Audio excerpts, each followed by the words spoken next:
나는 갈 길 모르니 주여 인도하소서. 어디 가야 좋을지 나를 인도하소서. 어디 가야 좋을지 나를 인도하소서. 아무것도 모르니 나를 가르치소서. 어찌해야 좋을지 나를 가르치소서. 어찌해야 좋을지 나를 가르치소서. 아이같이 어리니 나를 도와주소서. 힘도 없고 약하니 나를 도와주소서. 힘도 없고 약하니 나를 도와주소서. 마음심이 슬프니 나를 위로하소서. 의지 없이 다니니 나를 위로하소서. 의지 없이 다니니 나를 위로하소서.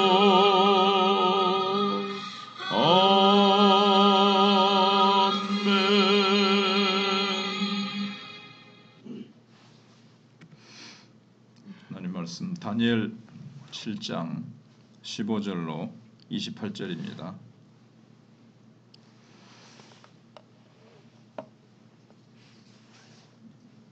나 다니엘이 중심에 근심하며 내 머릿속의 환상이 나를 번민하게 한지라.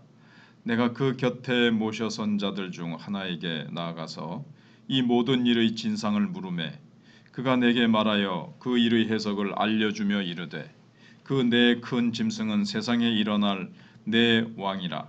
지극히 높으신 이의 성도들이 나라를 얻으리니 그 누림이 영원하고 영원하리라. 이에 내가 넷째 짐승에 관하여 확실히 알고자 하였으니 곧 그것은 모든 짐승과 달라서 심히 무섭더라. 그 이는 쇠요 그 발톱은 노시니 먹고 부서뜨리고 나머지는 발로 밟았으며 또 그것의 머리에는 10뿔이 있고 그 외에 또 다른 뿔이 나오매 세 뿔이 그 앞에서 빠졌으며 그 뿔에는 눈도 있고 그 큰 말을 하는 입도 있고 그 모양이 그의 동류보다 더 커 보이더라. 내가 본즉 이 뿔이 성도들과 더불어 싸워 그들에게 이겼더니 옛적부터 항상 계신 이가 와서 지극히 높으신 이의 성도들을 위하여 원한을 풀어주셨고 때가 이름에 성도들이 나라를 얻었더라. 모신자가 이처럼 이르되 넷째 짐승은 곧 땅의 넷째 나라인데 이는 다른 나라들과는 달라서 온 천하를 삼키고 밟아 부서뜨릴 것이며 그 10뿔은 그 나라에서 일어날 10왕이요 그 후에 또 하나가 일어나리니 그는 먼저 있던 자들과 다르고 또 새 왕을 복종시킬 것이며 그가 장차 지극히 높으신 이를 말로 대적하며 또 지극히 높으신 이의 성도를 괴롭게 할 것이며 그가 또 때와 법을 고치고자 할 것이며 성도들은 그의 손에 붙임받아 한 때와 두 때와 반 때를 지내리라. 그러나 심판이 시작되면 그는 권세를 빼앗기고 완전히 멸망할 것이요 나라와 권세와 온 천하 나라들의 위세가 지극히 높으신 이의 거룩한 백성에게 붙임바 되리니 그의 나라는 영원한 나라이라. 모든 권세 있는 자들이 다 그를 섬기며 복종하리라. 그 말이 이에 그친지라. 나 다니엘은 중심에 번민하였으며 내 얼굴빛이 변하였으나 내가 이 일을 마음에 간직하였느니라. 아멘. 제목은 주님의 때를 기다리는 신앙인이라고 그렇게 할 수 있겠습니다. 그리스도인이란 고난 중에서도 하나님의 약속을 믿고 주님의 때를 기다리며 살아가는 사람들입니다. 우리가 신앙생활하면서 가장 큰 고민이 무엇일까요? 예수를 믿으면 만사가 형통하리라고 믿었는데 오히려 일이 꼬이고 예상치 못한 고난이 찾아올 때면 당황하지 않을 수가 없습니다. 하나님을 믿는 신실한 사람들이 고난을 당하는 모습도 이해하기 어려운데 더욱이 그 고난이 끝나지 않을 것 같을 때 그 신앙에는 회의가 찾아옵니다. 그래서 다니엘이 이제 어제 본 환상, 어제 새벽에 생각해 본 그 환상의 내용을 가지고 이제 보기는 봤는데 이게 무슨 뜻인지 모르겠는 거예요. 그래서 한 천사에게 해석을 요청을 합니다. 16절에. 그러니까 천사는 환상의 뜻을 설명해 줍니다. 내 짐승은 세상에 일어날 네 왕, 즉 메데, 페르시아, 그리스, 그 다음에 나아가서 로마를 이제 가리킨다고, 상징한다고 17절에서 얘기를 해줍니다. 여기 이제 메데, 바사, 그리스 이렇게 얘기는 안 하지만 바로 그런 앞으로 나타날 다니엘 시대 때 메데, 바사 그렇게 이제 되는 거죠. 그 앞에는 이제 바벨론이었고 바벨론은 망하고 메데, 바사, 그리스, 로마 장차 그들이 세상을 지배할 것처럼 보이지만 결국에는 이 땅의 통치권은 지극히 높으신 이의 성도들이, 지극히 높으신 이가 이제 하나님이시잖아요. 하나님의 성도들이 차지하게 될 것이며 그 통치는 영원할 것이다. 18절에 얘기하고 있습니다. 영원하고 영원하고 영원하리라. 이 세상 나라에서 재미를 보고 이 세상 나라를 다스리면서 영원할 것처럼 까불어대지만 다 없어지고 또 일어나는 나라들에 의해서 삼켜지고 다 소멸되고 사라집니다. 그러나 그리스도인들은 약속을 믿고 살아가는 사람들입니다. 우리에게도 한 나라가 주어질 것이고 우리는 벌써 그 나라의 시민이 되어졌죠. 장차 이제 지금은 이루어져 가고 있고 장차 나타날 그 나라를 우리는 유업으로 받게 될 하늘나라의 시민들인데 우리가 속한 나라는 사라지지 아니하고 영원한 나라라는 겁니다. 그래서 이 땅의 악한 권세는 필연적으로 멸망하리라는 이 믿음을 가지고 살아가야 되고 그 후에 하나님의 영원한 나라가 도래하리라는 이 믿음을 가지고 우리는 지금도 살아가는 겁니다. 그래서 우리는 시간, 에너지, 물질, 온갖 것 다 그 나라를 위해서 우리는 헌신하면서 충성하면서 나가는 이유가 바로 그 믿음 때문에 그 믿음이 영원한 나라가 예수님께서 가지고 오실 것이고 곧 주님이 마라나타 오실 것을 우리는 믿기 때문에 우리는 깨어서 하루하루를 그 나라를 위해서 그 나라를 먼저 구하며 살아가는 겁니다. 우리는 약속을 신뢰하는 자들이고 따라서 이 불의한 현실에서도 굴복하거나 좌절하지 말고 우리는 살아가야 됩니다. 세상 나라가 흥왕하는 것 같고 하나님의 나라는 이게 뭐 점점 쇠하는 것 같고 그렇게 보인 뿐입니다. 잠시. 그래서 우리는 때를 기다리며 살아가는 사람들입니다. 근데 다니엘의 마음에는 여전히 번민이 사라지지 않았습니다. 왜냐하면 넷째 짐승입니다. 새 짐승은 그냥 나타났다가 좀 힘을 휘두르다가 사라졌어요. 근데 넷째 짐승은 앞에 새 짐승과 달리 너무 잔인하고 그 힘은 강력했습니다. 19절 20절에서 보면 그래서 25절에 성도들을 괴롭히고 그들과 싸워서 이기는 존재였습니다. 21절에 어떻게 성도들을 짓밟고 성도들과 싸웠는데 이길 수 있을까? 하나님의 성도들이 지다니 짓밟히고 괴롭힘을 당하다니 이것 때문에 막 이제 괴로워하는 겁니다.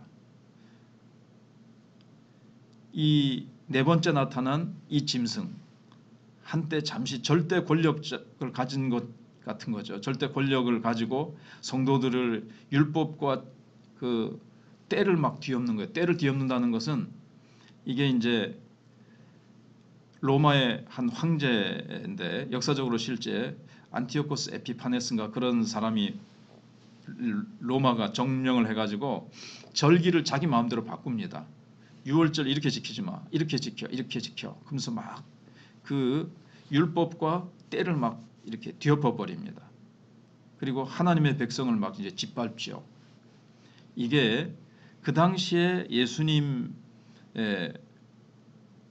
당시와 그 예수님 오시기 직전에 이런 일이 이제 있었죠.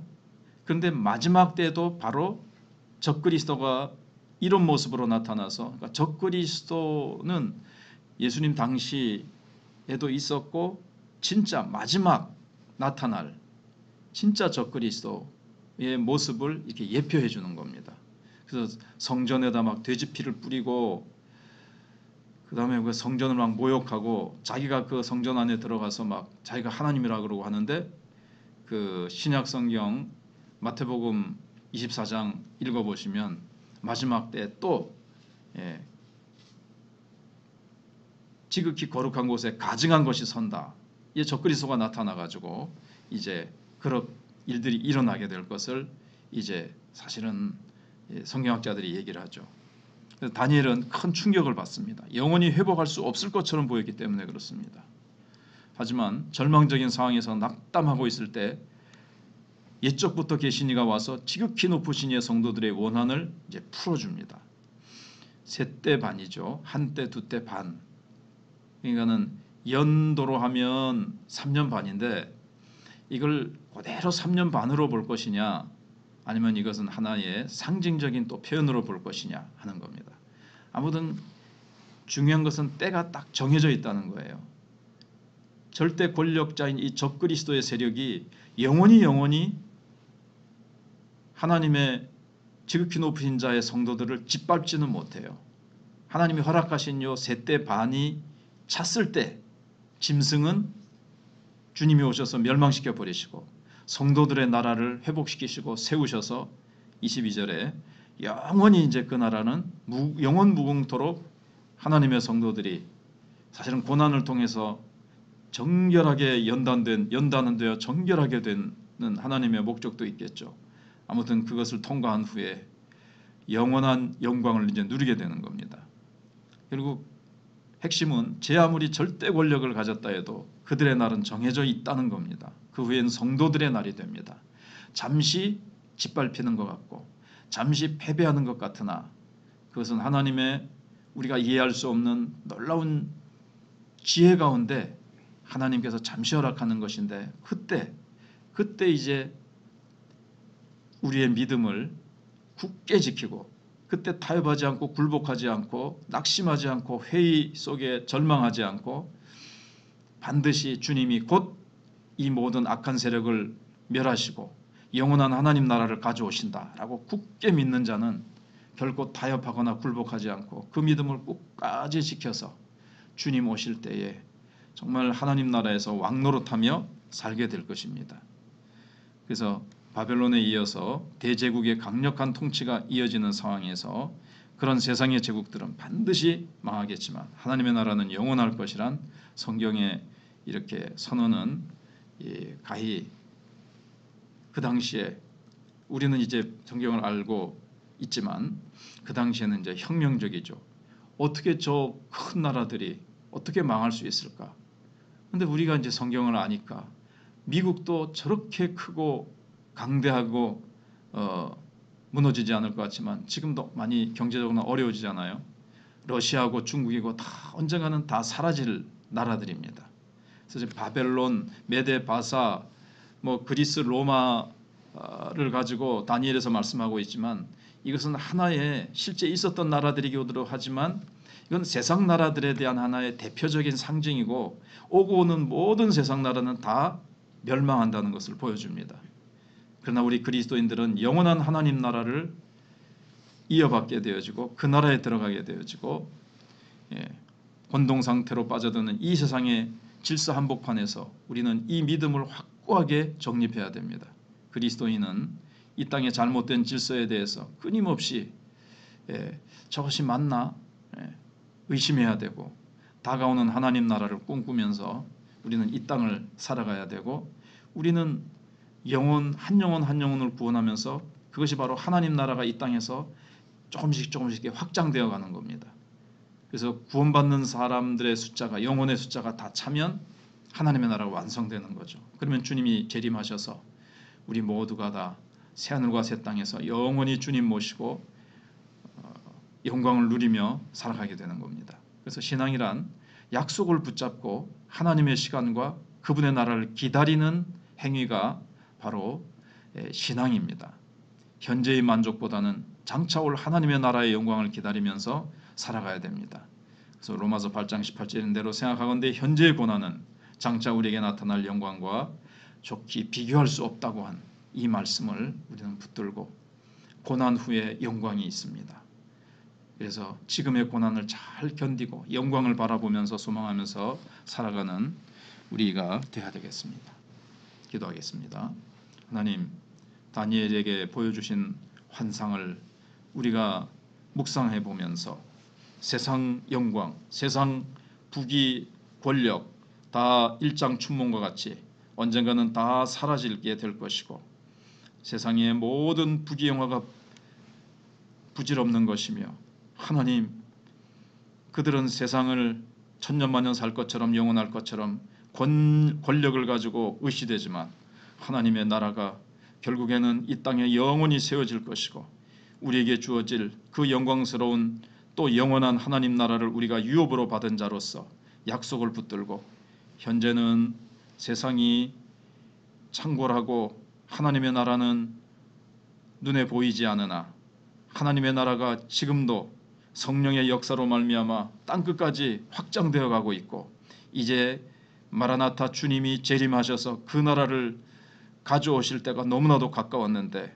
현실 속에 우리가 교회는 약화되어지고 코로나로 인해서 교회들이 많이 줄어들고 쇠퇴하고 있는 것 같아도 하나님의 때가 되매 하나님께서 영원무궁 나라를 가져오실 것을 믿고 하나님 그 나라에서 착하고 충성된 종아 네가 작은 일에 충성하였으면 내가 큰 것으로 내게 맡기리니 내 주인의 즐거움에 참여할지어다라는 주님의 약속을 붙들고 우리가 지금도 오늘도 충성하게 하시고 하나님 현재의 고난은 장차 나타날 영광과 비교할 수 없다고 하셨는데 하나님 우리에게 주어질 영생복락 면류관 우리가 그것 바라보고 현재의 모든 고난과 우리가 주님께로부터 받은 사명을 힘들고 어려워도 잘 감당하여 하나님 나라 도래할 때에 영광 가운데 높임을 받고 주께로부터 칭찬을 받고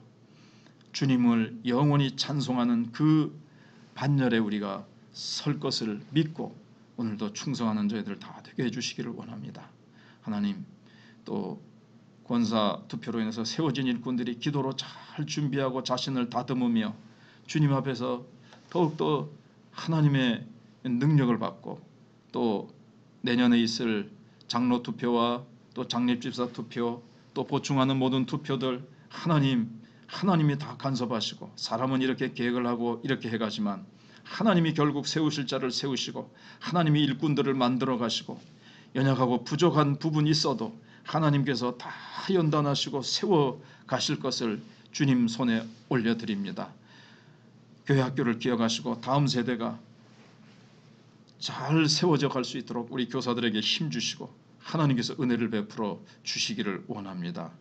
선교사님들의 사역 현장에 올해도 함께 하셨습니다. 하나님 내년에도 하나님께서 앞으로도 계속 저들에게 은혜를 베풀어 주시고 공급하신 자는 하나님이시며 그들에게 가장 필요한 이 기도 보내는 우리가 선교사 기도로 협력하는 선교사로서 계속 우리의 책임과 의무를 잘 감당할 수 있도록 하나님 도와주시옵소서. 군문에 있는 아들들을 지키시며 환우들을 기억하시고 소망의 끈을 놓지 않고 끝까지 기도할 때에 하나님이 치유의 기적을 베푸시고 함께하여 주실 줄 믿습니다. 한 해를 잘 마무리하고 내년도를 잘 우리가 기도로 준비하며 계획 세우고 하나님 비전 가운데 나아갈 수 있도록 함께해 주시기를 바라오며 예수님 이름으로 기도하옵나이다. 아멘. 기도하시다가 들어가시 바랍니다.